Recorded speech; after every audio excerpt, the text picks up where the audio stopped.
Dios les bendiga a todos, hermanos. Bendiciones. Estamos aquí en el día de hoy estudiando la lectura titulada Contaminación por sangre en Levítico capítulo 17.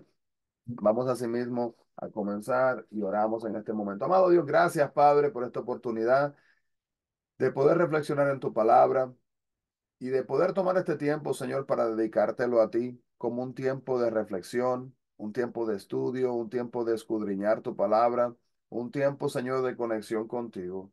Un tiempo, Padre, donde podemos desconectarnos de nuestros alrededores, de los afanes de la vida y darte todo el tiempo que te mereces.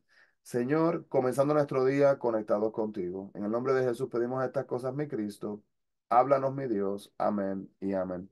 Así que, hermanos, podemos ver acá, primero que nada, que cada año, al comparecer la nación de Israel, ¿verdad? Lo que era frente al tabernáculo en el día de la expiación y observar al sumo sacerdote llevar la sangre de la ofrenda por el pecado al lugar santísimo, el pueblo lo que hacía era que volvía a recordar que la expiación era idea de Dios, era su provisión de perdón para hombres pecadores. Él tomó la iniciativa de establecer un sacrificio de expiación que proveía un sustituto de sangre para la nación culpable. Tal como Dios proveyó el medio para cubrir los pecados de Israel, así también ha enviado a su propio Hijo como la expiación de una vez para siempre por nuestros pecados, como lo dice Primera de Juan, capítulo 2 versículo 2. Mientras te regocijas en esta verdad maravillosa, podemos pensar quizás en amigos o amigas, ¿verdad? Que nos rodean, que necesiten quizás experimentar el perdón de Cristo. ¿Qué tal, hermanos, si en el día de hoy tomó un momento y piensa en estas personas y puede escribir, anotar sus nombres en una lista y luego mantenerles en oración, hermanos, para que Dios obre y toque las vidas de estas personas? En la percepción, ¿verdad? De nosotros cuando miramos este enfoque en lo que es la contaminación de la sangre, podemos ver que las restricciones contra los sacrificios privados fuera del tabernáculo eran para evitar que el pueblo imitara a sus vecinos paganos, quienes a menudo ellos cogían y derramaban la sangre de sus sacrificios en la tierra como alimento para sus dioses. Solo los sacerdotes propiamente ordenados y en el lugar apropiado que era el tabernáculo podrían ofrecer los sacrificios de Israel. Así que viendo esto, hermanos, un énfasis importante era mostrar una diferencia, ¿verdad? Entre el pueblo de Dios y el pueblo y los pueblos que les rodeaban a sí mismo también. Así que podemos ver que en este capítulo a veces en los capítulos 10 del 17 hasta el capítulo 26 de Levíticos, se les llama el código de santidad, porque se centra en lo que significa vivir una vida santa. El versículo central de estos se encuentra en el capítulo 19 versículo 2 donde dice, santos seréis porque santo soy yo, Jehová vuestro Dios. Entonces, una pregunta para reflexionar es la siguiente. ¿Por qué se les prohibía a los israelitas sacrificar fuera del área del tabernáculo? Importante la respuesta, porque si no, hermano, la gente hubiera estado cometiendo sacrificios por todos lados y muchas veces justificando sus acciones porque solamente van a hacer eso y ya acabó, ¿verdad? Dios había establecido horas y lugares específicos para los sacrificios y cada ocasión, perdón, estaba impregnada de simbolismo. Si el pueblo sacrificaba por su cuenta, podría ser muy fácilmente añadir o quitar de las cosas, de las leyes que Dios asimismo había establecido para que el pueblo concordara con su propio estilo de vida. Muchas religiones paganas permitían que cada sacerdote y en particular estableciera sus propias reglas. La orden de Dios ayudaba asimismo a los israelitas a resistir la tentación para seguir el patrón pagano como lo hacían así los que les rodeaban. Podemos ver de igual manera que cuando los israelitas cayeron en la idolatría fue porque cada uno de ellos hacía lo que les parecía, literalmente como lo dice Jueces 17, versículo 6. En la antigüedad, particularmente en Egipto, de donde los israelitas acababan de escapar, los ídolos de machos cabríos, eran llamados también demonios, eran objetos de adoración y sacrificio. Dios no quería que el pueblo hiciera este tipo de sacrificio, ni en el desierto, ni en la tierra prometida, hacia donde se dirigía. Podemos ver entonces acá esta pregunta también de reflexión. ¿Cómo actúa la sangre en la expiación por el pecado? Pues, ¿qué sucede? Que cuando se ofrece lo que es el sacrificio con actitud correcta, este y la sangre que derramaba hacían posible el perdón del pecado. Por una parte, la sangre pues representaba la vida de lo que es el pecador, infectada por su pecado y encaminada a la muerte.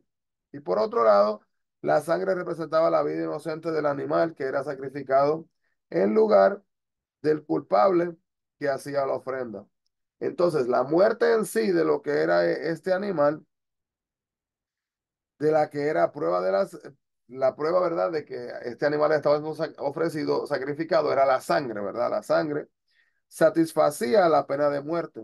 Entonces Dios concedía el perdón del pecador por medio de este sacrificio. Es Dios el que perdona, hermanos, basado en la fe de la persona que ofrece el sacrificio. Hay que entender, hermanos, que el perdón no es el animal.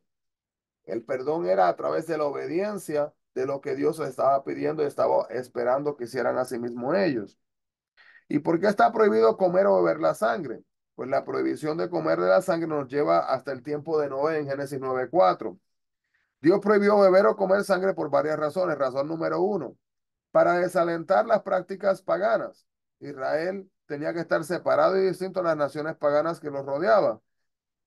Comer sangre era una práctica común entre los paganos y a menudo se hacía, hermanos, con la esperanza de obtener las características del animal muerto. Por ejemplo, se comían la sangre de un animal muerto para obtener su velocidad, su fuerza y consecutivamente. Para tener fuerzas, el pueblo de Dios debía de confiar en él, no en el consumo de la sangre. Otra razón, para preservar el simbolismo del sacrificio, ya que la sangre simbolizaba la vida del animal que era sacrificado en lugar del pecador. Beberla cambiaría el simbolismo del castigo sacrificial y destruiría la evidencia del sacrificio. Y número tres, proteger el pueblo de infecciones, ya que muchas enfermedades mortales se transmiten a través de la sangre. Y los judíos tomaban seriamente, hermanos, esta prohibición. Por eso fue que se sintieron tan incómodos cuando Jesús le habló de beber su sangre, como lo dice Juan 6, del 53 al 56. Puede buscar eso y lo lee con calma. Y Jesús, sin embargo, como Dios mismo y como el único sacrificio requerido, jamás por los pecados le estaba pidiendo a los creyentes que se identificaran con Él completamente. Dios quiere que tomemos su vida dentro de nosotros y quiere que también quiere participar a sí mismo de igual manera en nuestras vidas. Hermanos, tenemos que entender también, esto es una cosa, un punto importante. Yo he escuchado personas que cuando se hablan de la Santa Cena, dicen que están tomando sangre. Dice Jesús, ¿verdad? Haced esta memoria de mí y que tomó la copa, ¿verdad? Con el fruto de la vid, que es el jugo de uva y que representaba, simbolizaba la sangre de Jesús.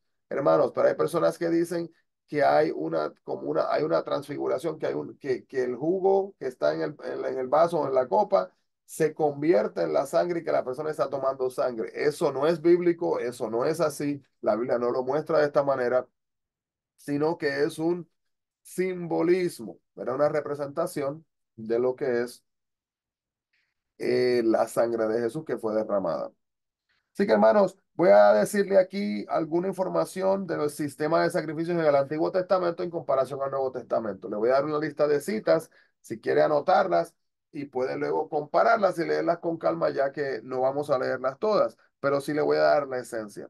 Así que sistemas en el Antiguo Testamento de sacrificios y el sistema en el Nuevo Testamento de sacrificios. En el Antiguo Testamento podemos ver que era temporal, como lo dice Hebreos 8:13. En el Nuevo Testamento es permanente, como lo dice Hebreos 7:21. En el Antiguo Testamento, Aarón fue el primer sacerdote en Levítico 16:32. Y en el Nuevo Testamento, Jesús es el único sumo sacerdote, como lo dice Hebreos 4:14. En el Antiguo Testamento de la tribu de Leví, dice Hebreos 7:5. Y en el Nuevo Testamento de la tribu de Judá, como lo dice Hebreos 7:14. En el Antiguo Testamento ministraba en la tierra, como lo dice Hebreos 8:4, y en el Nuevo Testamento ministra en el cielo, como lo dice Hebreos 8:1 y 2. Se usaba la sangre en el Antiguo Testamento de los animales, como lo dice Levítico 16:15. Y ahora en el Nuevo Testamento, como lo dice Hebreos 10:5, se usa la sangre de Cristo. En el Antiguo Testamento requería muchos sacrificios, como lo dice Levíticos 22:19, mientras que en el Nuevo Testamento se requiere solo un sacrificio, como lo dice Hebreos 9:28. En el Antiguo Testamento se necesitaban animales perfectos, como lo dice Levíticos 22:19, mientras que en el Nuevo Testamento se necesita una vida perfecta, como lo dice Hebreos 5:9. Y en el Antiguo Testamento se requería un acercamiento cuidadoso al tabernáculo, como lo dice Levítico 16:2, mientras que en el Nuevo Testamento alienta el acercamiento confiado al trono, como lo dice Hebreos 4:16.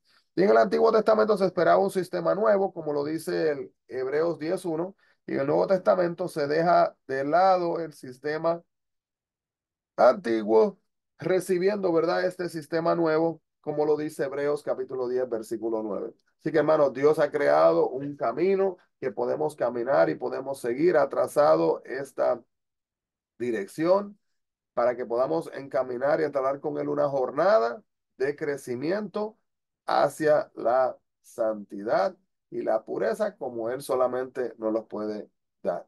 Amado Dios, gracias, Padre, por esta oportunidad de estudiar tu palabra y de ayudarnos, mi Cristo, a poder procesar el hecho de que, aunque el pecado causó separación, ya tenías establecido, Señor, una manera de proveer restauración.